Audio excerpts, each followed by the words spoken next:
En primer lugar, quiero agradecer la invitación del doctor Carlos Viesca, y al igual que el doctor Lipschitz, me pasó lo mismo, aunque había leído alguna vez sobre el oscurantismo. Y cuando me planteó que estábamos en una situación muy especial de que se está ocultando información o que no se quiere dar a conocer, entonces empecé a ver y discutí con él algo, pasó un tiempo y después me entero que ya estaba el simposio aquí. Entonces tengo dos objetivos: el de mostrar a ustedes el contexto del oscurantismo y su importancia e impacto de las causas, porque en el programa más pusieron causas, de las inequidades y desigualdades, que aquí ya se mencionó algo, y al no intervenir en estos determinantes sociales estructurales e intermedios, entonces tenemos que enfrentar también el entorno de la globalización, el impacto local en la salud, el medio ambiente y el cambio climático que afecta esta situación. Y finalmente exponer algunos ejemplos de los problemas que nos afectan como país, y creo que aquí es donde ya se habló de la limitación de la difusión, del conocimiento, y estamos en un proceso que creo que tenemos que actuar.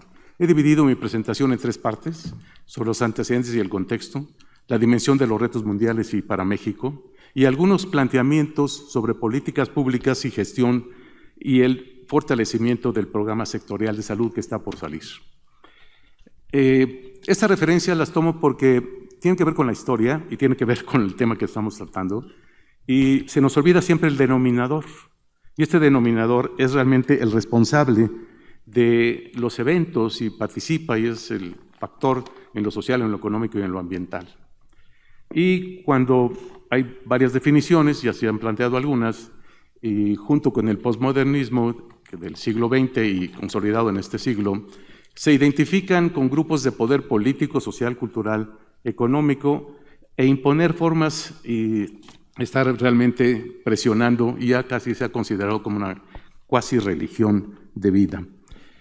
Hay dos escenas que me parecieron interesantes: la de la Inquisición, que es cuando estaba el oscurantismo religioso, y ahora el que he titulado, aunque hay otros autores que lo hacen, el oscurantismo político. Y esta es una escena de la iglesia de San Pedro y San Pablo, que fue el primer recinto de la Cámara de Diputados aquí en México. Y creo que en este contexto, pues el dominio de la mayoría y el dogma ideológico es el que se está caracterizando ahora en este contexto del oscurantismo. Pero cuando queremos ver la equidad en salud, es necesario que entendamos que es un componente fundamental de la justicia social. Y entonces esta situación nos indica las diferencias que son evitables, injustas y irremediables. Y vemos escenas que tienen que ver con las circunstancias sociales, económicas y demográficas y geográficas de la población. Entonces, cerrar estas brechas es realmente uno de los retos que tenemos enfrente a nivel global. Entonces, las nuevas desigualdades que se están dando en esa estratificación social y que se pertenece en muchas instancias. Entonces, igualdad y equidad tienen que ver en este contexto del oscurantismo. La igualdad es un principio de derecho y obligación en todas las personas y central para la defensa de los derechos humanos, y promueve la equidad y la justicia al dar a todos la misma oportunidad.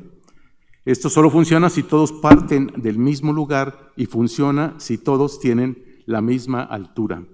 Sin embargo, equidad es un principio de restitución de la imparcialidad por la necesidad y o merecimiento. Es central para la defensa de la justicia social. Caracteriza a que las personas tengan acceso y las mismas oportunidades. Las diferencias crean obstáculos en la participación, por lo que primero debemos garantizar la equidad antes de poder disfrutar de la igualdad.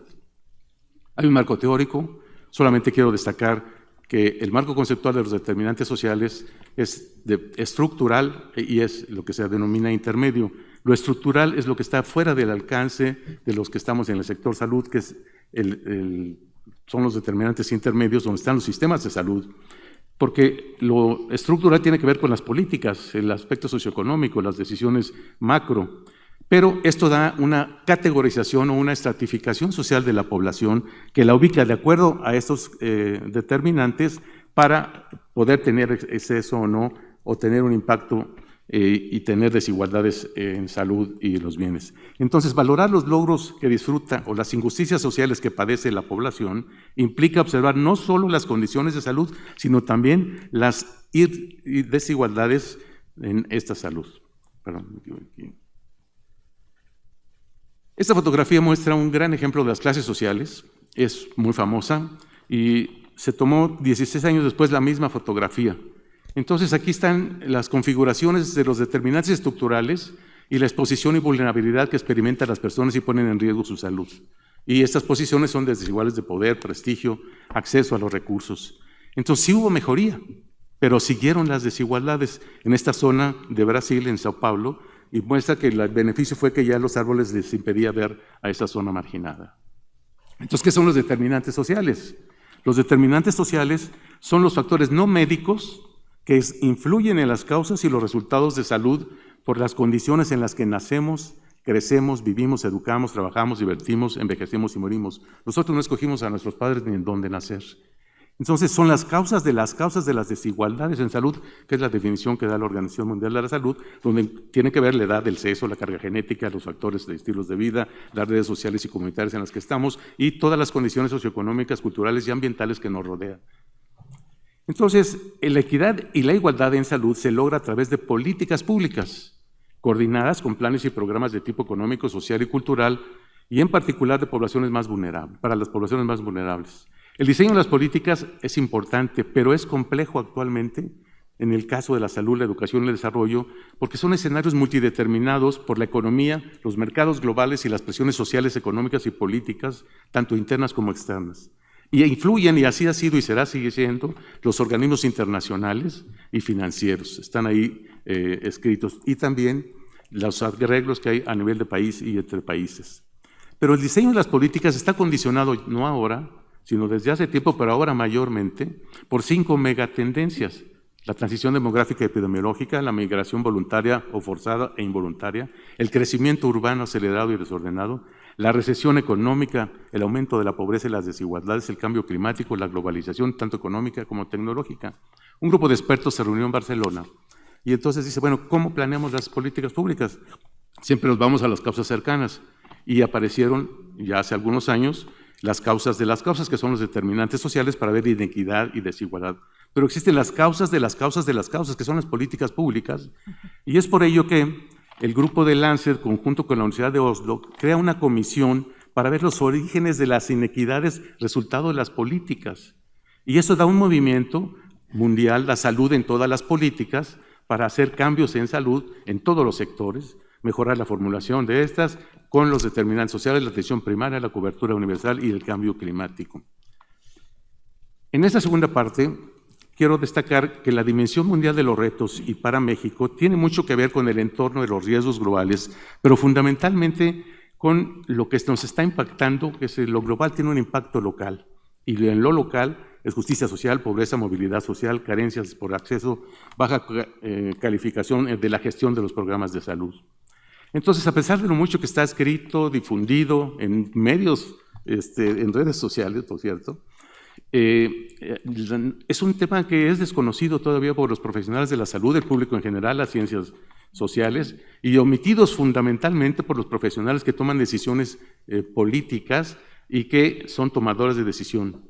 Una de las razones más importantes, y ya se mencionaba por el doctor Lifshitz, es que es la inadecuada identificación de las causas, y los efectos generalmente van hacia los efectos y los riesgos de los problemas de salud.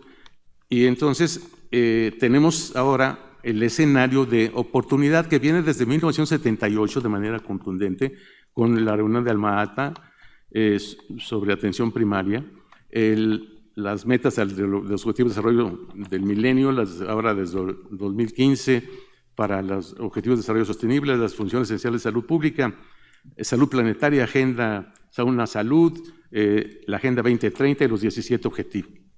Pero los 17 objetivos que marcan una agenda mundial es para la regulación y la inversión en la calidad para reducir los problemas de pobreza.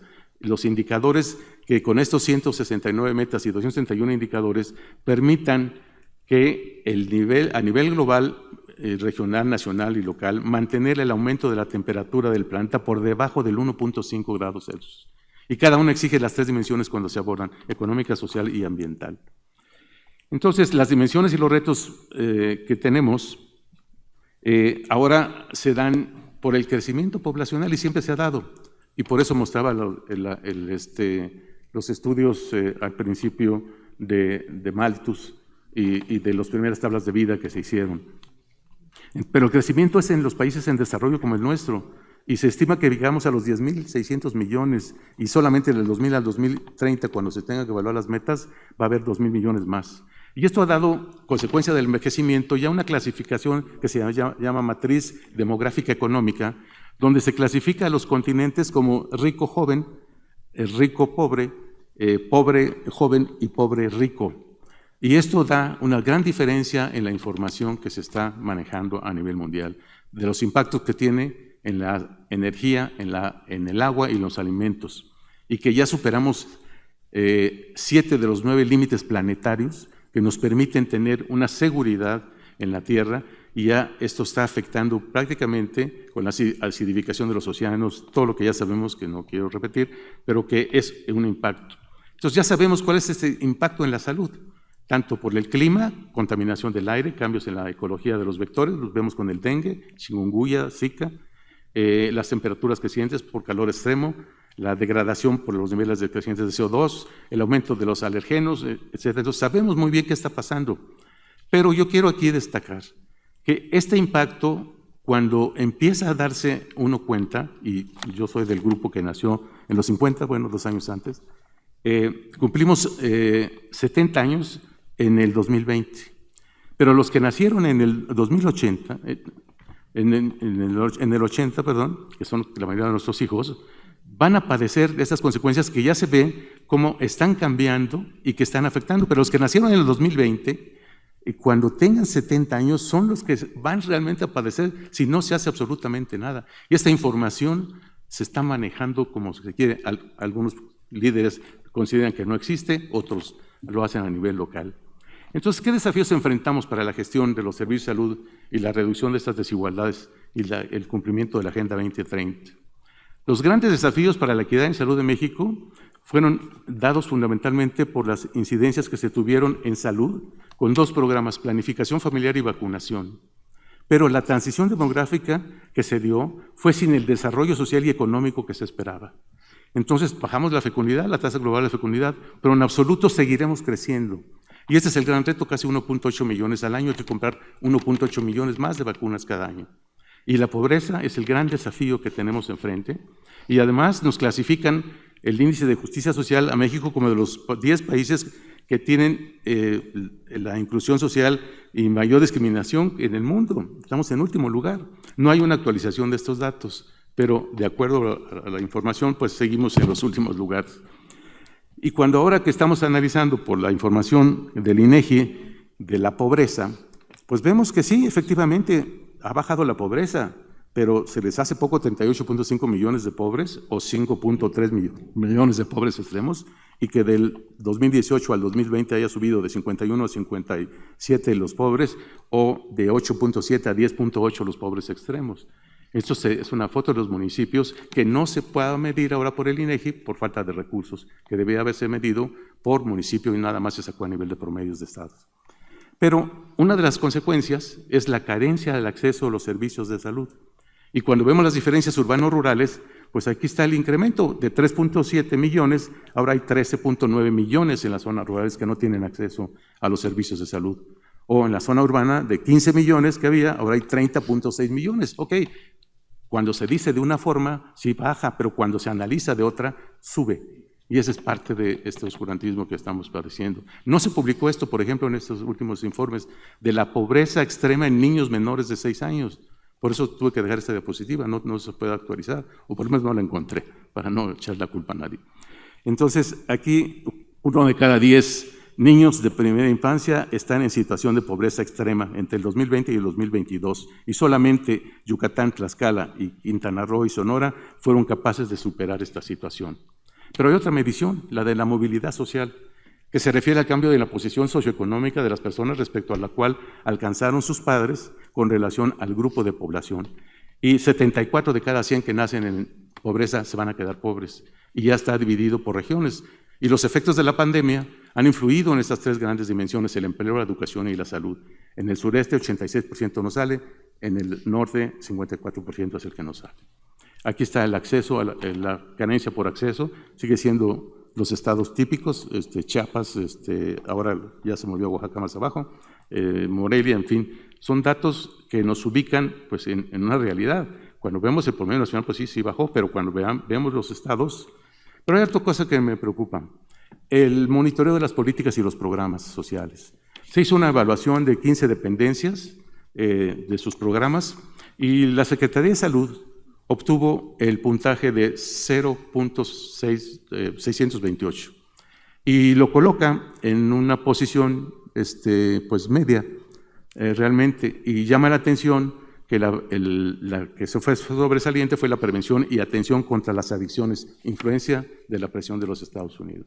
Pero las vacunas, el programa de vacunación, la investigación y desarrollo tecnológico en salud, el fortalecimiento de los servicios se quedaron básicos, y por eso vemos las consecuencias que ya se publicaron de los 10 países que con niños con dosis cero, México ocupa el primer lugar, y que el otro indicador, que es los países que tienen sarampión, México ocupa el primer lugar. Entonces, aquí es donde está la información que sí se difunde en determinados medios a nivel internacional, pero que no se está enfatizando en qué se debe hacer.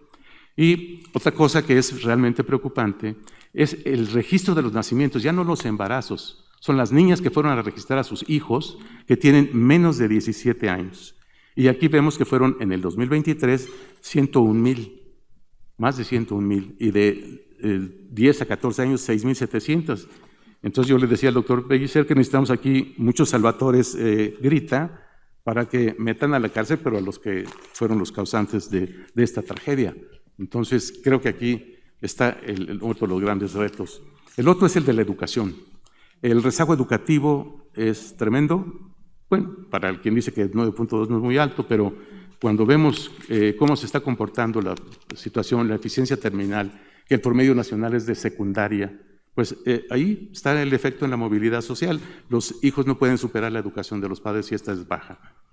Y lo vemos con las zonas indígenas. La UNESCO, que ya no lo volvió a publicar, eso lo hizo en el 16, dijo que había un retraso de 19 años en la cobertura universal para el caso de la primaria, 44 para la secundaria, es de 70 en la preparatoria. Entonces, ¿esto qué nos indica? Estas son las condiciones que siguen vigentes en muchos lugares del país. Entonces, para finalizar, algunos de los planteamientos que tienen que ver con una pregunta: ¿para qué tratar a la población y devolverla a las condiciones de vida que la enferman? ¿Para qué atender a la población sin cambio en las condiciones sanitarias en las que vive? Entonces, las desigualdades son drásticas, tanto a nivel mundial como de países ricos y pobres. Y la pregunta es, ¿por qué no hemos logrado estas políticas sociales equitativas, justas, operativamente, con servicios eficientes, de calidad, para lograr la equidad a través de una cobertura y aseguramiento universal? Por 3 razones. Porque invertimos poco en salud, porque lo que se tiene se gasta en infraestructura y nóminas, y entra la corrupción en esto, porque no evaluamos el desempeño del impacto. Entonces siempre hay cuentas alegres, tenemos miles de compras pues no me sirve lo que se hayan comprado muchas claves, me interesa el surtimiento completo de la receta en la unidad cuando fue el paciente a ser atendido.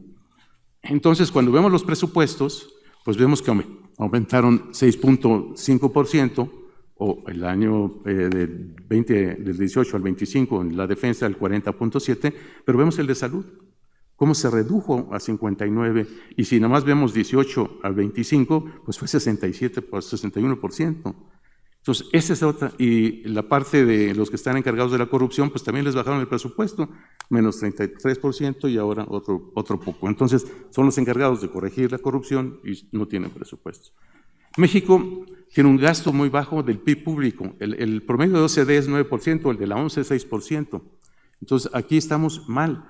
Y el gasto per cápita, México es el de los más bajos a nivel de los miembros de la OCDE, pero llama la atención que el gasto farmacéutico está dentro de los más altos en los países.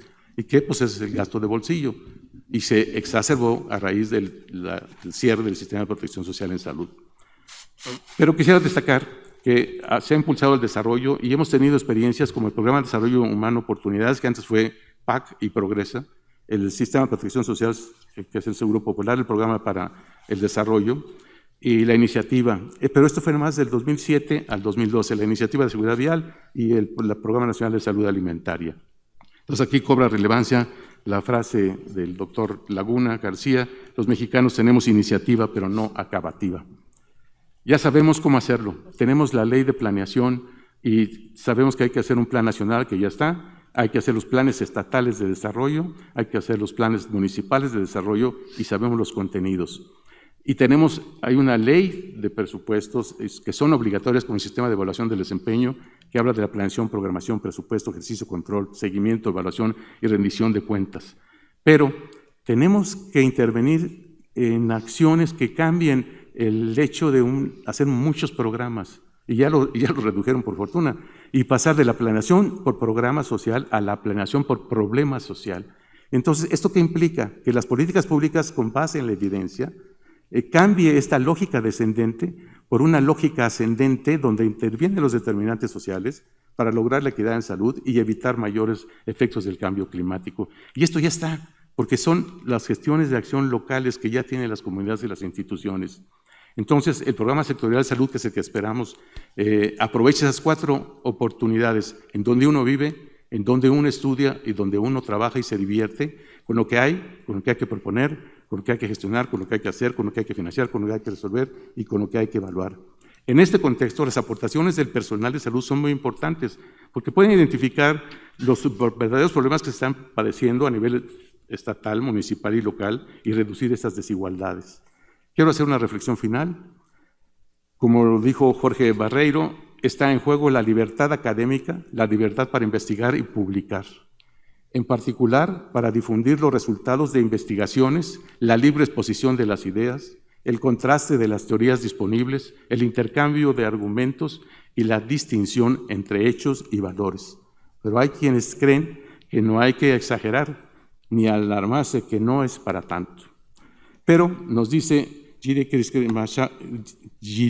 que dice, siempre se me olvida bueno, lo que está escrito, Krish Mamurti, la verdad incluye todo lo que es, la verdad es una, la realidad es múltiple, condicionada. Muchas gracias.